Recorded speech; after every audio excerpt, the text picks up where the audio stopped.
Hi, I'm Sebastian, KBØTTL. I've gotten several emails from customers saying that they are seeing this message.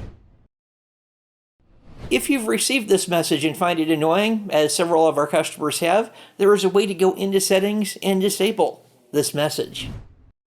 We hope you're enjoying this video so far, and if you are, please hit that like button and subscribe to our YouTube channel.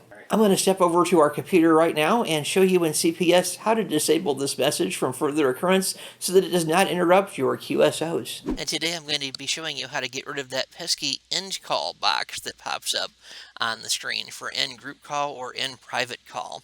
Oftentimes when firmware is updated or a new code plug is installed into your radio, a few of the settings on the radio change, and perhaps you're going to see prompts that you haven't seen before.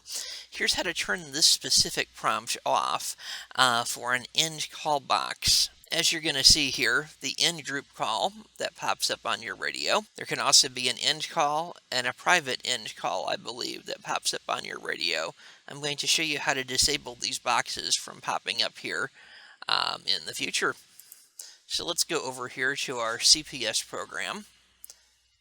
Let's go into optional settings. Let's move over here to display. Notice how the call end prompt box is turned on. We're simply just going to go in here and turn that off.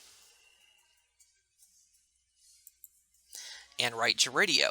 And that should turn that pesky little prompt off on our radio when we go to write back to the radio. Thank you again in 73. This is KBØTTL, and if you like today's video, please hit that like button and subscribe to our YouTube channel.